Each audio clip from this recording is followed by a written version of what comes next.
안녕하세요. 좋은 하루 보내세요. 저희 채널이 마음에 드셨다면 좋아요와 구독 부탁드려요. 여러분의 응원이 힘이 된답니다. 자, 이제 실화를 하나 들려드릴게요.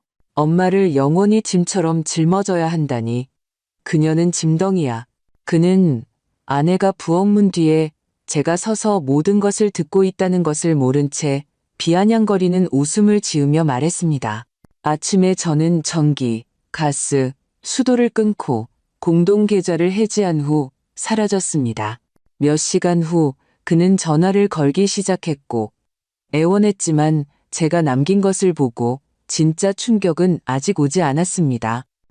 이야기를 계속하기 전에 잠시 여러분이 어느 나라에서 오셨고 연세가 어떻게 되시는지 알려주세요. 저희는 저희 독자들을 알아가는 것을 매우 기쁘게 생각합니다. 즐거운 청취 되세요. 저는 부엌 문 뒤에서 찻잔을 든 채 서 있었고 찻잔이 떨리고 있다는 것조차 즉시 깨닫지 못했습니다. 손가락은 힘이 다 빠진 것처럼 배신하듯 약해졌습니다. 거실에서 벌어지는 모든 상황은 마치 저와는 상관없는 다른 세상의 이야기 같았습니다. 하지만 단어 하나하나가 모처럼 가슴에 박혔습니다. 엄마, 더는 못 참겠어. 제 아들 최준혁은 거의 웃음을 띤 가벼운 목소리로 말했습니다. 그녀는 짐덩이야. 갈비뼈 아래가 아려왔습니다. 오랜 세월을 살면서 저는 노년, 질병, 그리고 함께 사는 것이 얼마나 힘든지 등 여러 이야기를 들었습니다. 하지만 친아들로부터 이렇게 심장에 직접 밝히는 말은 처음이었습니다. 옆에서 그의 아내 김민서가 킬킬거렸습니다.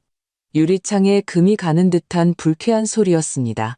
이제 때가 되지 않았을까요? 정말로? 글쎄, 그녀를 요양원에 보내면 얼마나 많은 공간이 생길지 생각해 보세요. 제 눈앞이 캄캄해지고 찻잔이 손에서 미끄러져 떨어졌습니다. 저는 잡으려 하지도 않았습니다. 찻잔은 타일에 부딪혀 산산조각 났습니다. 속에서 무언가가 함께 부서지는 듯한 쿵소리, 상징적인 소리였습니다. 하지만 그들은 듣지 못했거나 듣지 못한 척했습니다. 그들의 웃음은 계속되었습니다. 제 아들과 며느리는 제가 없는 것처럼 저에 대해 의논했습니다. 제가 사람이 아니라 걸리적거리니 내다버려야 할 낡은 가구처럼 말입니다. 저는 김정숙입니다.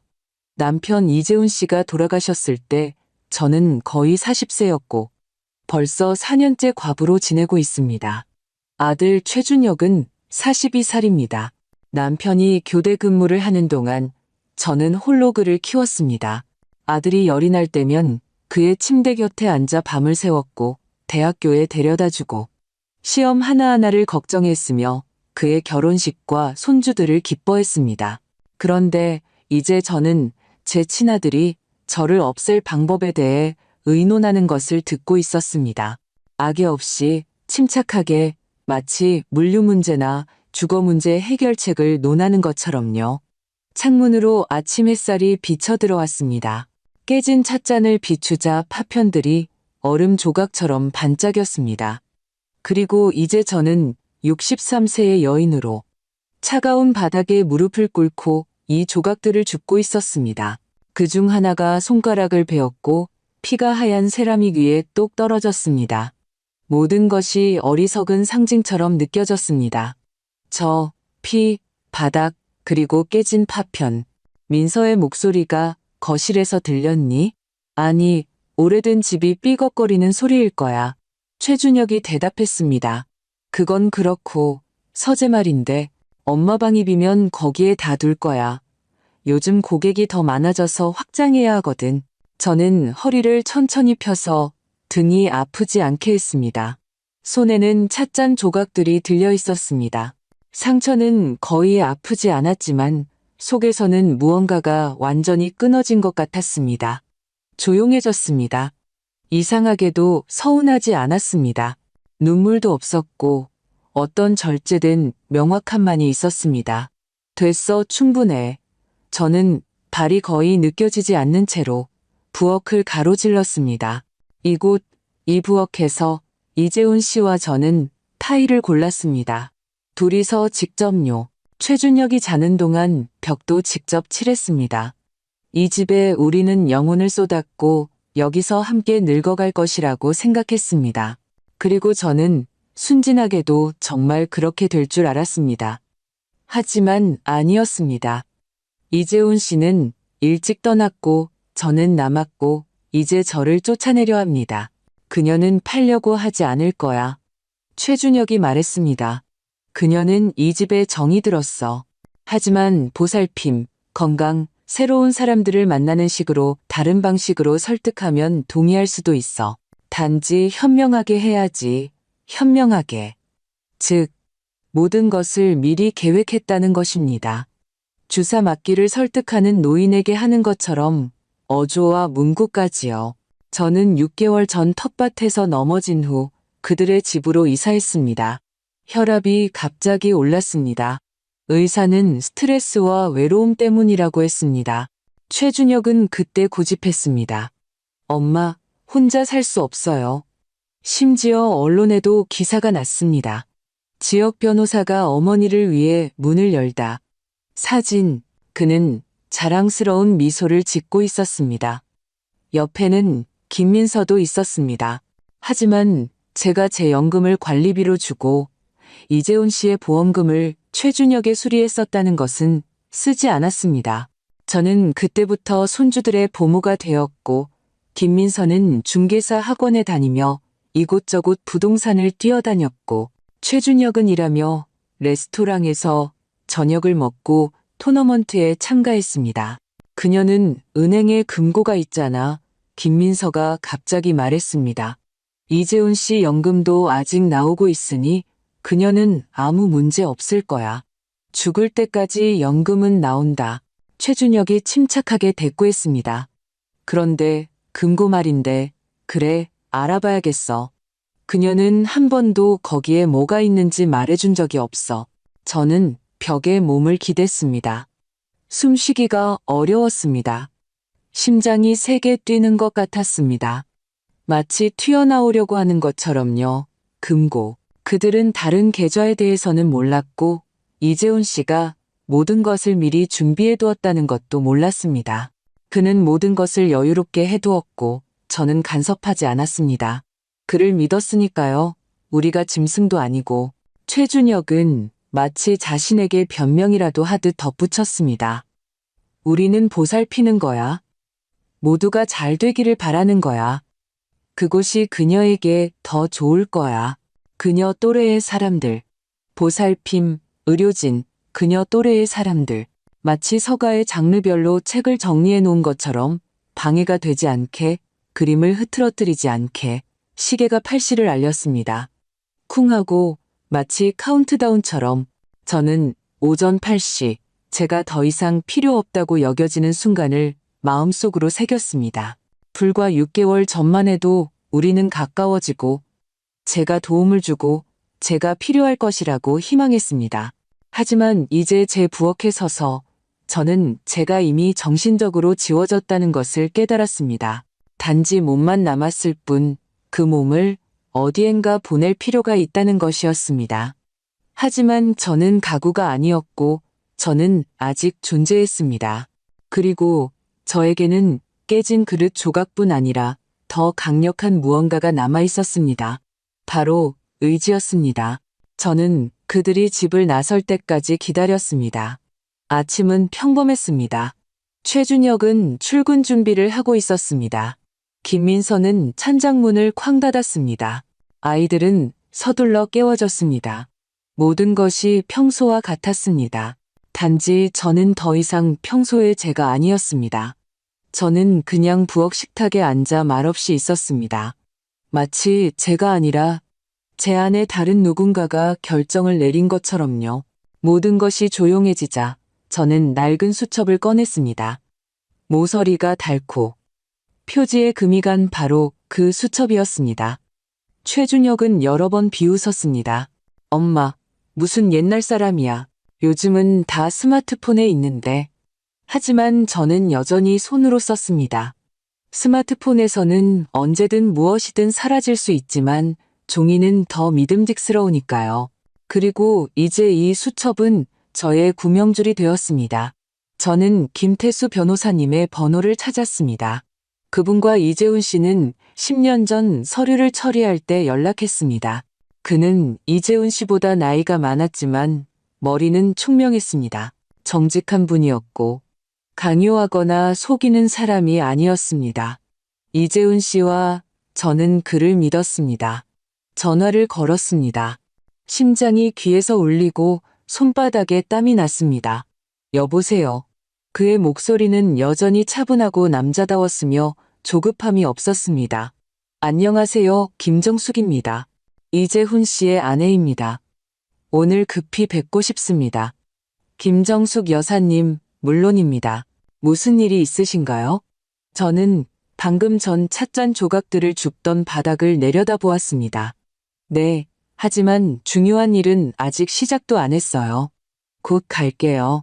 그의 사무실은 변하지 않았습니다. 똑같은 커피와 종이 냄새, 똑같은 어두운 책장, 부드러운 빛이 들어오는 큰 창문. 저는 의자에 앉자마자 어깨에서 무언가 무거운 것이 떨어져 나가는 것을 느꼈습니다. 이재훈 씨가 돌아가신 이후로 이곳에 온 것은 처음이었습니다. 그때는 넋을 잃고 젖은 손수건을 든 채 보험금, 서류, 계좌에 대한 이야기를 들었습니다. 모든 것이 흐릿했습니다. 하지만 이제 저는 다른 모습으로 왔습니다. 그가 두꺼운 서류철을 제 앞에 놓았습니다. 김정숙 여사님, 무슨 일이 있었는지 묻지 않겠습니다. 하지만 목소리를 들으니 그냥 오신 것은 아닌 것 같군요. 저는 제가 가진 모든 것, 그리고 오직 저에게만 속한 모든 것을 알고 싶고, 저 외에는 아무도 그것에 접근할 수 없도록 하고 싶습니다. 그는 놀라지 않고 고개를 끄덕였습니다. 서류철을 열고 서류들을 넘기며 표시하고 출력물들을 저에게 건넸습니다. 이재훈 씨의 연금은 여사님의 평생 동안 지급됩니다. 추가로 여사님 개인 연금과 보험금도 있습니다. 그것은 거의 다 쓴 것 같군요. 제가 이해하는 바로는요. 네, 아들 집 수리비로 들어갔어요. 아들이 도와야 한다고 했거든요. 그는 절제된 표정으로 고개를 끄덕였습니다. 저는 그가 턱을 굳게 다물고 있는 것을 알아챘습니다. 다음은 2개의 예금입니다. 하나는 투자형으로 고객님 이름으로 되어 있고 다른 하나는 자립기금이라고 이재훈 씨 본인이 이름을 붙였습니다. 거기 얼마가 있죠? 그가 저에게 서류를 돌렸습니다. 저는 힐끗 보았습니다. 8억 4,700만 원. 이자 외에도 15년 전 가평에 구입한 집이 제 명의로 되어 있습니다. 모두 공식적입니다. 집은 임대되었고 돈은 바로 이 기금으로 입금되었습니다. 집이요? 제가 되물었습니다. 제 말은 팔리지 않았다는 건가요? 네, 아니요. 세입자들이 살고 있고 2주 후에 나갑니다. 그 후에는 비어 있습니다. 저는 앉아서 말없이 숫자들을, 서류들을 보며 도저히 깨달을 수 없었습니다. 저는 이 모든 시간 동안 제 집과 돈, 예금들을 가지고 있었는데 세입자처럼 살며 식비, 전기세, 수도세를 내고 있었습니다. 제가 의존적이라고 생각했지만 사실은 자유로웠던 것입니다. 그냥 그것을 잊고 있었습니다. 이 돈을 제가 마음대로 쓸 수 있다는 말씀이신가요? 절대적으로요. 공동계좌는 하나도 없습니다. 최준혁은 단 한 푼도 접근할 수 없습니다. 모든 것이 오직 여사님의 소유입니다. 저는 창밖을 보았습니다. 유리창 너머로 참새들이 나뭇가지 위에서 뛰놀고 있었습니다. 평범한 세상. 그리고 제 머릿속에서는 마치 누군가가 불을 켠 것 같았습니다. 저는 최준혁이 아무것도 인출하거나 보거나 명의를 변경할 수 없도록 모든 것을 처리하고 싶습니다. 그리고 가평에 있는 집으로 이사하고 싶습니다. 내일, 아니 오늘이라도요. 그는 고개만 끄덕였습니다. 불필요한 질문 없이 이해한다는 듯이요. 그곳에 가구는 있나요? 아니요. 창고에 있는 것뿐이에요. 아들 집으로 이사 올 때 가방 몇 개만 가져왔어요. 아들이 엄마는 많이 필요 없잖아라고 말했거든요. 김태수 변호사님은 눈썹을 치켜떴지만 아무 말도 하지 않았습니다. 그럼 이렇게 하겠습니다. 지금 서류를 처리하고 가능한 모든 것을 정리하고 세계좌로 돈을 이체한 다음 여사님은 집으로 가세요. 진짜 여사님의 집으로요. 내일 아침에 보관해둔 모든 것을 가져다 드릴게요. 그동안 쉬세요. 저는 자세를 바르게 앉았습니다. 몇 달 만에 처음으로 저는 약하다는 느낌이 들지 않았습니다. 저는 주인입니다. 저에게는 제 공간, 제 돈이 있고 저는 더 이상 문제가 아닙니다. 그리고 저를 짐덩이라고 생각했던 그 사람은 자신의 집이 자신의 것이 아니라는 것을 아직 몰랐습니다. 가평으로 가는 버스에 제가 앉았을 때는 이미 밖이 어두워지고 있었습니다. 2개의 여행 가방, 하나는 옷이 들어있었고 다른 하나는 서류, 사진, 그리고 이재훈 씨가 예전에 저에게 남긴 편지가 들어있었습니다. 만약을 대비해서요. 저는 말없이 창밖을 보며 가로등 불빛이 유리창의 줄무늬로 비치는 것을 보았습니다. 모든 것이 단절되었다는 느낌이 들었습니다. 되돌아갈 길은 없었고 놀랍게도 두렵지 않았습니다. 집은 조용히 저를 맞이했습니다. 작고 페인트가 벗겨진 대문과 울타리 옆 사과나무가 있었지만 왠지 모르게 친절했습니다. 관리업체가 약속대로 우체통에 열쇠를 넣어두었습니다. 저는 열쇠를 자물쇠에 넣었고 한 번에 돌아갔습니다. 마치 집도 저를 기다린 것 같았습니다. 안에서는 깨끗하고 가벼운 새 페인트 냄새가 났습니다. 제가 오기 전에도 깔끔한 사람들이 살았던 것이 분명했습니다. 식탁 위에 메모가 있었습니다. 신뢰해 주셔서 감사합니다. 카펫의 얼룩은 죄송합니다. 이 집이 저희에게 봉사했던 것처럼 귀하에게도 봉사하기를 바랍니다. 그리고 옆에는 작은 들꽃다발이 있었습니다. 소박했지만 감동적이었습니다. 저는 바닥에 앉아 상자에서 꺼낸 컵을 앞에 놓고 휴대용 버너로 차를 끓였습니다. 오랫동안 침묵 속에 앉아 있었습니다. 어떤 목소리도, 서두름도, 아이들의 비명도, 텔레비전 소리도 없었습니다. 그냥 저뿐이었습니다. 그리고 더 이상 저를 짓누르지 않고 오히려 지탱해주는 듯한 벽들이 있었습니다.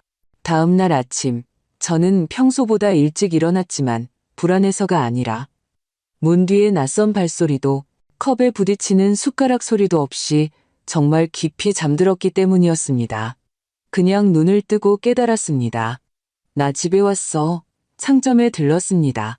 빵, 소금, 커피 한 봉지, 사과, 요거트 한 봉지, 모든 것이 소소했지만 오랫동안 처음으로 저는 누구의 취향도 고려하지 않고 식품을 골랐습니다.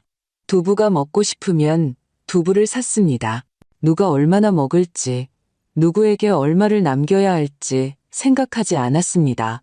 소소한 일이지만 세상에 나 자신을 위해 선택한다는 것이 얼마나 중요한지. 주전자에 물을 올리고 커피를 내린 후 창가 식탁에 앉았습니다. 컵을 양손으로 들었습니다. 컵이 손가락을 따뜻하게 할 뿐만 아니라 저를 조각조각 모으는 듯 했습니다. 그리고 그때 전화벨이 울렸습니다.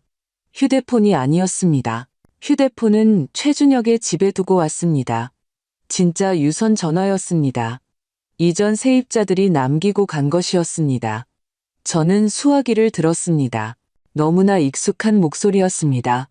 건조하고 짜증나며 신경질적인 목소리였습니다. 엄마, 어디야? 무슨 일이야? 집에 왔더니 메모가 있고 전기도 끊겼고 물도 없어. 전화기도 먹통이야. 엄마 괜찮은 거야? 저는 날씨 이야기를 하듯이 침착하게 커피를 한 모금 마셨습니다. 좋은 아침이다, 준혁아. 너랑 민서 잘 잤기를 바란다. 무슨 소동이야? 그냥 사라질 수는 없잖아. 어디야? 무슨 짓을 벌인 거야? 저는 사라진 게 아니야. 그냥 집으로 돌아왔을 뿐이야. 큰 차이가 있지. 무슨 또 집이야? 엄마 혼자 살 수 없잖아. 아무것도 없잖아. 저는 피곤한 미소를 지었습니다. 아기는 없었지만요. 네가 착각하고 있어. 나에게는 뭔가 있어. 예를 들어 집, 예를 들어 통장, 예를 들어 고요할 권리. 그는 침묵했습니다. 수학이 너머는 고요했습니다. 그러더니 엄마에게 집이 있어? 어디에? 가평군 사과나무가 있는 문 있는 집이야. 너 어릴 때 우리 이재훈 씨랑 처음 샀을 때 가봤잖아. 왜 아무 말도 안 했어? 다시 침묵. 하지만 이번에는 다른 침묵이었습니다. 조심스러운. 저는 김민서가 뒤에서 히스테리컬하게 무언가를 묻고 속삭이고 요구하는 소리를 들었습니다. 엄마, 우리가 아마도 요양원 얘기는 너무 서둘렀던 것 같아요. 그건 민서의 생각이었어요. 저는 반대했어요. 거짓말하지 마, 준혁아. 저는 다 들었어. 네가 나를 짐덩이라고 불렀고 너희는 웃었어. 그건 우연이 아니었어. 진심이었지. 그는 깊이 한숨을 쉬었습니다. 그리고 다시 거의 어린아이처럼 말했습니다. 하지만 아이들이 할머니를 그리워해요. 하은이가 할머니 어디 갔어? 하고 물어요. 제 속에서 무언가가 욱신거렸습니다. 물론 그리워하겠지. 그 아이들은 아무것도 모르고 죄도 없으니까. 하은이랑 같이 와. 저는 반대하지 않아. 하지만 너희와 더는 살지 않을 거야. 절대로. 그는 또 다른 말을 하려 했지만 저는 이미 수화기를 내려놓았습니다. 천천히, 조심스럽게. 그리고 나서 침묵 속에 앉아 시계가 째깍거리는 소리를 들었습니다. 저는 분노도 느끼지 않았고 연민도 느끼지 않았습니다.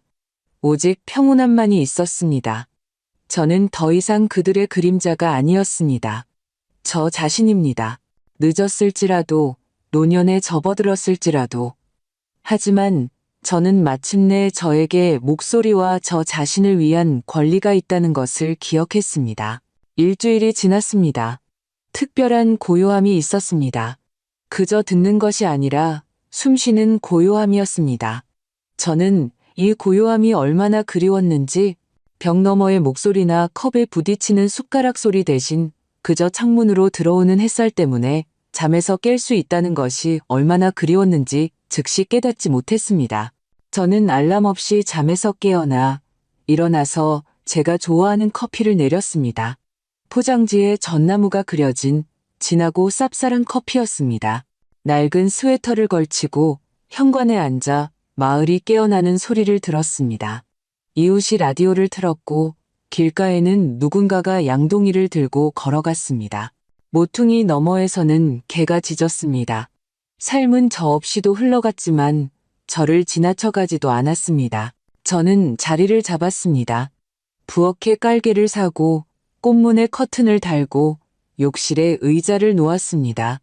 소박한 물건들이었지만 각각이 받침대 같았습니다. 각각이 증거 같았습니다. 저는 이곳에 임시로 온 것이 아니라 진심으로 왔다는 증거였습니다. 이웃 김미자 할머니는 정원을 돌봐줄 아주머니를 찾는 것을 도와주셨습니다.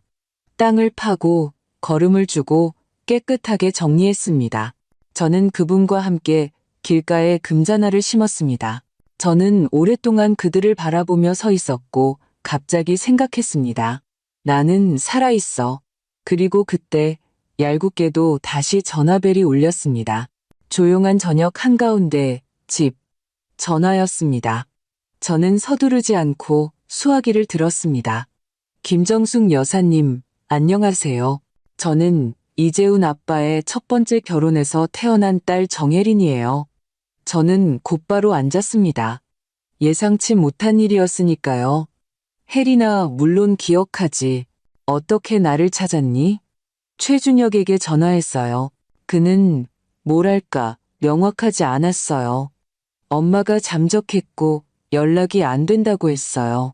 그리고 그냥 나이가 들어서 그렇다고 했어요. 저는 뭔가 잘못되었다는 것을 깨달았습니다. 그래서 왔어요. 저 가평에 있어요. 잠시 들러도 될까요? 그녀가 들어섰을 때 저는 즉시 그녀를 알아보았습니다. 그녀의 눈은 이재훈 씨와 같았습니다. 절제되고 깊이 있는. 우리는 조용히 말없이 서로를 안았습니다. 차 끓여줄게. 저는 목소리가 떨리지 않도록 노력하며 말했습니다. 우리는 부엌에 앉았습니다. 혜린이는 차뿐만 아니라 온기가 필요한 것처럼 두 손으로 컵을 들고 있었습니다.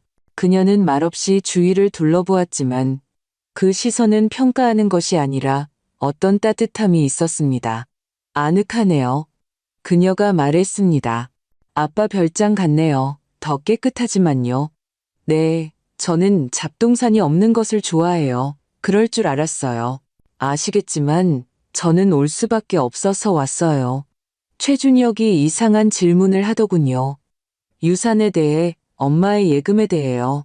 엄마가 이용당할까봐 걱정된다고 했지만 그의 목소리에는 걱정 대신 이익만 있었어요. 저는 침묵했습니다. 놀라지 않았습니다. 더 이상 아무것도 놀랍지 않았습니다. 그가 정말로 요양원 얘기를 했나요? 네, 거실에서 제가 듣지 못할 거라고 생각하며 말했어요. 짐덩이, 방해물, 공간이 필요하다고. 모든 것이 침착하게, 마치 회계 계산처럼. 아기는 없었지만 마음도 없었죠. 혜린이는 한숨을 쉬고 저를 매우 주의 깊게 바라보았습니다. 아주 건강해 보이세요. 정말 편안해 보이세요. 제가 이제 제 자신의 주인이기 때문이에요. 화내지 않고 복수하지 않고 그냥 분리되었을 뿐이에요. 앞으로 무엇을 하실 건가요? 저는 즉시 대답하지 않고 창밖을 보았습니다. 어둠이 내리고 있었고 길가를 따라 금잔어가 마치 누군가가 정성스럽게 작은 등불을 놓은 것처럼 희미하게 빛나고 있었습니다. 살아야지, 혜린아. 내가 할 수 있는 대로. 보고서 없이, 굴욕 없이 그냥 사는 거야. 그녀는 고개를 끄덕였고 우리는 오랫동안 말없이 있었습니다. 그냥 서두르지 않고 앉아 있었습니다. 떠나기 전에 그녀는 말했습니다. 정말 외로워지면 부산으로 오세요. 저희 그곳에 60대 이상 여성들을 위한 모임이 있어요. 그분들은 바느질도 하고 뜨개질도 하고 그림을 그리는 분도 계세요. 요양원이 아니에요. 아니요, 그것은 삶에 관한 거예요. 저는 엄마가 거기서 길을 잃지 않을 거라고 생각해요. 저는 미소 지었습니다. 생각해 볼게. 하지만 우선 금잔어부터 잘 가꿔야겠어. 그녀가 나가고 문을 닫았을 때 저는 더 이상 외로움도 나이도 두렵지 않다는 것을 깨달았습니다. 저는 짐덩이가 아니라 다시 자신의 자리를 찾은 여인이었으니까요. 그날 저녁 혜린이와의 대화 후 제 안에 무언가가 진정된 것 같았습니다. 저는 그녀에게서 구원을 기대한 것은 아니었지만 비난 없이 따뜻했던 그녀의 방문 자체가 중요했습니다. 제가 세상에 혼자가 아니라는 것을, 그리고 최준혁과 김민서가 저를 설득하려 했던 것처럼 완전히 늙고 버려진 물건이 아니라는 것을 의미했습니다. 저는 계속해서 집을 꾸몄습니다. 창고에 있던 가구들을 가져왔습니다. 제 낡은 소파, 협탁, 이재훈 씨와 함께 썼던 부엌 찬장까지요. 모든 것이 제 것이었고 정이 가는 물건들이었습니다. 이케아 제품도 아니고 유행에 뒤처졌지만 따뜻했습니다. 모든 물건이 이야기를 담고 있었고 의미가 있었습니다. 오래된 수건 더미조차 단순한 천이 아니라 마치 저의 일부, 제가 그림자가 아닌 여인이었던 이전 삶의 일부 같았습니다. 일요일마다 저는 시장에 갔습니다. 현지 버스 터미널에는 버스가 정시에 오고 장바구니를 든 할머니들, 뜨거운 만두와 삶은 옥수수 냄새가 났습니다. 감자, 양배추, 집에서 만든 두부, 가끔 친절한 할머니에게서 꿀도 조금씩 샀습니다. 그분은 항상 관절에 좋다며 한 숟가락을 덤으로 주셨습니다. 저는 고개를 끄덕이고 미소 지었습니다. 그리고 속은 점점 더 따뜻해졌습니다. 가끔 최준혁이 생각났습니다. 화가 나서가 아니라 그저 한때 가까웠던 사람으로요. 그는 전화하지 않았습니다. 그리고 저도 전화하지 않았습니다. 전화가 오면 어떻게 지내세요, 엄마? 마음을 바꾼 건 아니고요. 라는 말이 아닐 거라는 것을 알았습니다. 저는 이제 마음을 바꾸지 않을 것입니다. 어느 날 오후 낮잠을 자고 있는데 전화벨이 울렸습니다. 모르는 번호였습니다. 안 받으려다가 결국 수화기를 들었습니다. 할머니, 어린아이의 목소리였습니다. 하은이, 제 마음이 무너져 내렸습니다. 하은아, 내 아가, 어떻게 번호를 알았니? 아빠는 할머니가 아파서 떠났다고 했고, 엄마는 늙어서 치료받으러 갔다고 했어요. 그런데 할머니는 아프지 않잖아요. 저는 수화기를 뺨에 대고 숨을 골랐습니다. 아니, 아가, 전혀 아프지 않아. 그냥 내 집에서 좀 따로 살기로 했어. 저 할머니한테 가도 돼요? 엄마는 빼고요. 엄마는 지난번에 제가 넘어졌을 때 할머니가 넘어뜨렸다고 할 거예요. 그런데 제가 혼자 넘어진 거였거든요. 눈물이 목구멍까지 차올랐지만 저는 참았습니다. 숨을 고르게 쉬었습니다. 그럼 올 수 있지. 할머니가 아주 기다리고 있어. 여기 사과나무도 있고 꽃도 있어. 우리 같이 시골처럼 과일 주스도 만들자. 그곳이 우리 시골이 될 거야. 할머니 안 잊을 거지? 절대 안 잊을 거야, 내 아가. 할머니는 항상 내 곁에 있어. 비록 옆에 없더라도 그녀는 훌쩍거렸고 우리는 인사를 나누었습니다. 저는 의자에 앉아 수화기를 내려놓고 그냥 앉아 있었습니다. 5분, 10분, 1시간. 마치 이 작은 소녀의 말이 제 갑옷에 얇은 틈을 내어 모든 살아있는 감정이 있는 곳으로 파고든 것 같았습니다. 최준혁에게 화가 나지는 않았지만 이제는 행동하고 싶었습니다. 다음 날 저는 변호사님께 갔습니다. 모든 것은 침착하고 감정 없이 진행되었습니다. 유언장을 작성하고 싶습니다. 제가 말했습니다. 하지만 평범한 것이 아닙니다. 제가 죽은 후에 지금 살고 있는 집이 하은이에게만 가도록 하고 싶습니다. 오직 그녀에게만요? 그리고 아무도 이의를 제기할 수 없도록요. 그는 익숙하게 고개를 끄덕였습니다. 마치 그런 할머니가 매일 신명씩 오는 것처럼요. 그리고 그녀의 이름으로 예금을 개설하고 싶지만 성인이 될 때까지는 저를 통해서만 접근할 수 있도록 하고 싶습니다. 그는 다시 고개를 끄덕였습니다. 우리는 2시간 만에 모든 것을 처리했습니다. 정확하고 건조하게 법에 따라요. 그리고 돌아오는 길에 저는 마을버스에 앉아 생각했습니다. 이것으로 끝이야. 나는 더 이상 떠난 것에 대해, 침묵한 것에 대해 죄책감을 느끼지 않아. 나는 아무도 버리지 않았어. 나는 그저 나 자신을 선택했고 이제 진정으로 중요한 것을 지키고 있어. 아들의 안락함도 며느리의 평화도 아닌 제 삶과 제 손주가 받아 마땅한 사랑을요. 왜냐하면 할머니가 된다는 것은 편안해야 한다는 의미가 아니라 진정으로 존재해야 한다는 의미니까요. 하은이와 통화한 후 저는 새로운 목표가 생겼습니다. 그저 조용히 사는 것이 아니라 저 자신을 위해 진정으로 사는 것이었습니다. 저는 제가 저 자신이 되기 위해 누구의 허락도 누구의 인정도 필요 없다는 것을 깨달았습니다. 더 이상 전화를 기다리지도 고요함에 귀 기울이지도 않았습니다.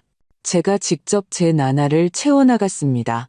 문화센터에 춤 강좌를 등록했습니다. 처음에는 망설였습니다. 나이도 있고 허리도 아프고 다리도 예전 같지 않았습니다. 하지만 그때 포스터를 보았습니다. 60대 이상 여성을 위한 건강그룹, 춤, 호흡, 움직임. 안 될 게 뭐람? 하고 생각했습니다. 첫 수업은 거의 코미디 같았습니다. 우리 모두 새냄비처럼 반짝였지만 미끄러졌습니다. 저는 스텝이 꼬였습니다. 한 할머니는 구석에서 계속 킬킬거렸습니다. 50대 정도에 믿을 수 없을 정도로 친절한 얼굴을 한 강사님은 참을성 있게 몇 번이고 다시 설명해 주었습니다. 하지만 가장 중요한 것은 우리 모두 웃었다는 것입니다. 어른 여성들이 진정으로 웃었습니다. 저는 집에 와서 차를 끓일 물을 올리고 창가에 앉아 제가 미소 짓고 있다는 것을 깨달았습니다. 그냥 아무 이유 없이 누구에게 잘 보이기 위해서도 유용하기 위해서도 아니었습니다. 저는 제 자신에게 미소 짓고 있었습니다. 오랫동안 처음으로요. 며칠 후 편지가 도착했습니다. 진짜 종이 편지, 예쁜 봉투에 담겨 있었습니다. 글씨체는 깔끔하고 예스러웠습니다. 저는 즉시 혜린이라는 것을 알았습니다. 그녀는 메신저로 쓰지 않았습니다. 아마도 제가 종이를 더 좋아한다는 것을 느꼈을 것입니다. 김정숙 여사님, 대화 감사드립니다. 그것은 저에게 많은 것을 주었습니다. 저는 조용히 건네진 소박한 말들이 얼마나 중요한지 갑자기 깨달았습니다. 여사님은 진정하세요. 그리고 우리가 이제 연결되어 있다는 것이 기쁩니다. 여사님은 저에게 단순한 아버지의 전 부인 이상이 되었습니다. 괜찮으시다면 주말에 방문해도 될까요? 아빠에게서 온 물건을 좀 가져다 드릴게요. 아마 여사님은 그것을 읽을 준비가 되셨을 거예요. 저는 편지를 3번 다시 읽고 마치 중요한 조각인 제 지출을 기록하는 공책에 숨겨두었습니다. 그리고 조용히 소리내어 말했습니다. 기다릴게. 토요일에 그녀가 왔습니다. 그녀는 작은 나무 상자를 가져왔는데 낡았고 황동걸쇠가 있었습니다. 이건 아빠가 차고에 보관하던 거예요. 편지, 공책, 그리고 영상 하나가 있어요. 저는 열지 않았어요. 이건 엄마 거예요. 우리는 식탁에 앉았습니다. 저는 오랫동안 열지 않고 그냥 손가락으로 뚜껑을 쓰다듬다가 결국 용기를 냈습니다. 안에는 정말 편지들이 있었습니다. 짧은 메모들, 공책에는 그의 생각, 메모, 계산들이 있었습니다. 특히 한 문구가 깊이 밝혔습니다. 나에게 무슨 일이 생기면 정숙은 알아야 한다. 나는 모든 것을 준비해 두었다. 그녀는 짐이 아니다. 그녀는 모든 것을 함께할 수 있는 사람이며 그녀를 구석에 몰아넣어서는 안 된다. 저는 공책을 닫고 눈을 감았습니다. 아파서가 아니라 그 말의 힘 때문이었습니다. 그는 알았습니다. 그는 느꼈습니다. 심지어 옆에 없었음에도 불구하고요. 저녁에 혜린이와 저는 현관에 앉아 레몬차를 마셨습니다. 아빠는 복잡한 사람이었어요. 그녀가 말했습니다. 하지만 엄마는 그를 사랑했어요. 그게 보여요. 아빠도 엄마를 사랑했어요. 우리는 항상 그것에 대해 말할 줄은 몰랐지만, 네, 사랑했습니다. 다만, 우리 아들은 그것을 이해하지 못했거나 이해하고 싶어 하지 않았던 것 같습니다. 혜린이는 고개를 끄덕이더니 갑자기 말했습니다. 아시겠지만 언젠가 저희 근처로 이사 오시기로 결정하시면 말씀해 주세요. 저희 그곳에 동호회도 있고 강좌도 있어요. 제 동료가 수공예 강사님을 찾고 있는데 보시다시피 엄마는 손재주가 뛰어나시잖아요. 그냥 해본 말이에요. 저는 미소 지었습니다. 지금은 이곳이 좋지만 그 생각은 나중에 남겨둘게요. 그리고 그 순간 저는 깨달았습니다. 저에게 다시 나중이 생겼다는 것을요. 그저 참고 버티며 살아가는 것이 아니라 진정한 나중이요. 선택지, 가능성, 삶. 그리고 창밖으로는 늘 그랬듯이 사과나무가 흔들리고 있었습니다. 그리고 저는 얼마 전까지만 해도 짐덩이라고 불렸던 여인은 제가 짐이 아니라 뿌리라고 느꼈습니다. 뿌리는 짊어지는 것이 아니라 존중받아야 하는 것이니까요. 가평에 완전히 정착한 지 거의 한 달이 지났습니다. 삶은 평온하게 흘러갔습니다. 집은 숨쉬는 듯 했습니다. 저는 이제 찐빵 파는 아주머니가 언제 집 앞을 지나는지, 우유 배달원이 언제 오는지, 약국에 가면 줄이 길어서 언제 가지 않는 것이 좋은지 알게 되었습니다. 동네 사람들은 이미 제 이름을 부르며 인사를 했습니다. 심지어 심술궂고 붉은색 털을 가진 이웃집 고양이도 현관에 와서 그냥 옆에 앉아있기 시작했습니다. 저는 다른 사람이 되었습니다. 이것은 주름이나 허리 통증이 아니라 제 속에서 느껴졌습니다. 더 이상 전화가 오기를 기다리지도 않았고 침묵에 귀 기울이지도 않았습니다. 저는 지키고 있지 않았습니다. 저는 살고 있었습니다. 그리고 종종 그렇듯이 당신이 정말로 잘 지내기 시작하면 시험이 찾아옵니다. 문벨이 울렸습니다. 저는 누가 왔는지 즉시 알아차리지 못했습니다. 문을 열고 얼어붙었습니다. 최준혁 혼자였습니다. 김민서도 아이들도 없었습니다. 그는 넋이 나간 듯한 모습이었습니다. 뺨은 수척해졌고 눈은 피곤했으며 어깨는 축 처져 있었습니다. 자신감 넘치던 변호사가 아니라 더 이상 갈 곳 없는 한 사람이었습니다. 엄마, 저는 아무 말 없이 그저 바라보았습니다. 화가 나서가 아니라 서두를 필요가 없었으니까요. 들어가도 될까요? 저는 옆으로 비켜섰습니다. 들어오라고도 오지 말라고도 말하지 않았습니다. 그는 스스로 들어와도 된다는 것을 이해했습니다. 들어와서 예전 어릴 때처럼 화로 옆 의자에 앉았습니다. 이렇게 심각한 줄 몰랐어요. 그가 말했습니다. 무엇이 심각하다는 거니? 네가 집이라니. 돈, 그게 다 사실이야? 저는 그저 고개를 끄덕였습니다. 엄마가 그냥 화가 나서 우리를 벌주려 한 줄 알았어요. 아니, 준혁아. 나는 나 자신을 구하기로 결심했어. 그건 같은 게 아니야. 그는 시선을 떨구고 침묵하더니 고개를 들지 않은 채 말하기 시작했습니다. 저와 민서 사이가 별로 좋지 않아요. 민서는 엄마가 너무 요란하게 떠나서 자기 인생을 망쳤다고 생각해요. 넌 어떻게 생각하니? 그는 마침내 저를 바라보았습니다. 그의 눈은 텅 비어 있었습니다. 그런 눈은 자신이 무엇을 잃었는지 깨달았지만 그것을 어떻게 되찾을지 모르는 사람들에게서 볼 수 있습니다. 저는 그의 앞에 말없이 차 한 잔을 놓았습니다. 그저 아들에게 해주는 것처럼요. 그는 천천히 조심스럽게 마셨습니다.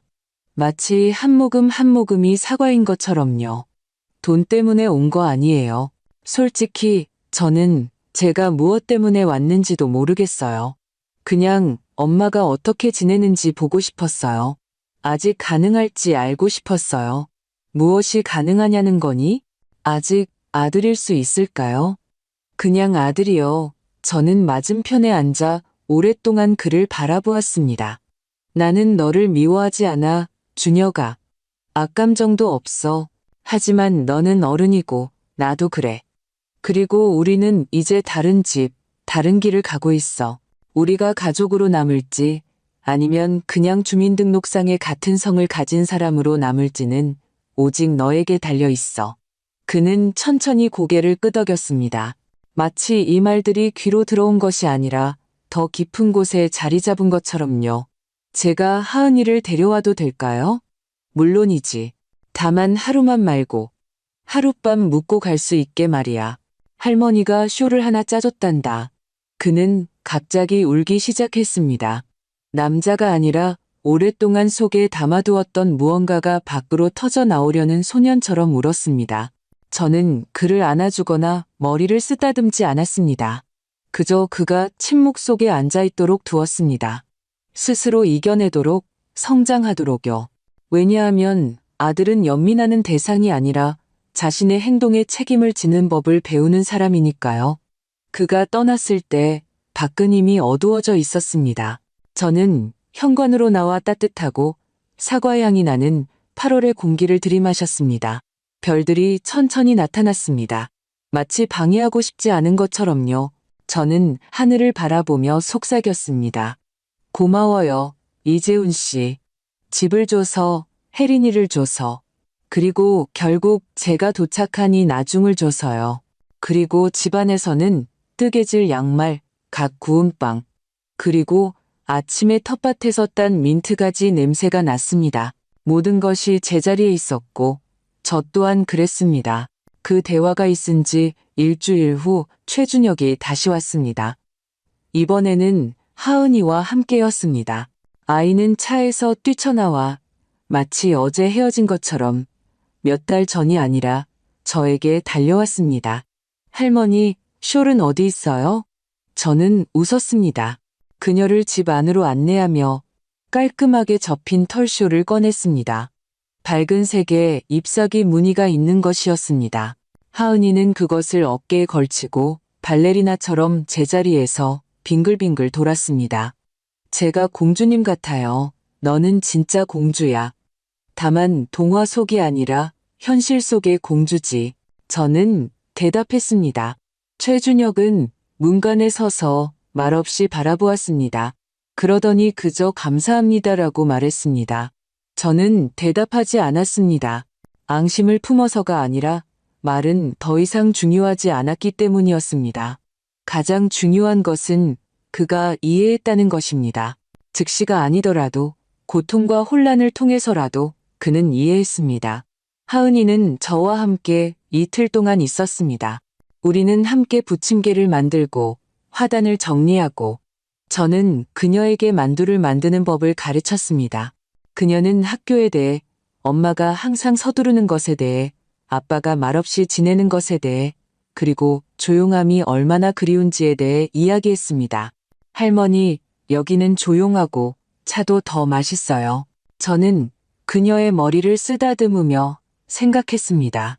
어쩌면 이것이 모든 것의 이유일지도 몰라? 적어도 하나이가 할머니가 짐도 아니고 보모도 아니고 비상대책도 아닌 영혼과 집과 선택할 권리를 가진 사람이라는 것을 이해하도록 말이야. 어느 저녁 그녀가 이미 잠든 후에 저는 창가에 앉아 꿀차를 마시다가 문득 어린 시절 제가 작은 집과 정원에서 혼자 살며 뜨개질하고 책을 읽고 원할 때만 손님을 맞이하는 꿈을 꾸었다는 것을 기억했습니다. 그때는 불가능해 보였습니다. 하지만 이제 여기 집이 있고 여기 제가 있습니다. 그리고 여기가 진정한 행복입니다. 더 이상 누구의 승인도 필요 없었고 편안해야 할 필요도 없었습니다. 저는 누구에게도 제가 고요할 권리가 있다는 것을 증명하지 않았습니다. 저는 그저 그 속에서 살고 있었습니다. 한 달 후 김태수 변호사님께 편지가 왔습니다. 그는 모든 것이 처리되었다고 썼습니다. 집은 제 명의로 확정되었고 하은이를 위한 예금은 보호되었으며 유언장은 등록되었습니다. 아래에는 추신이 있었습니다. 모든 것을 올바르게 처리하셨습니다.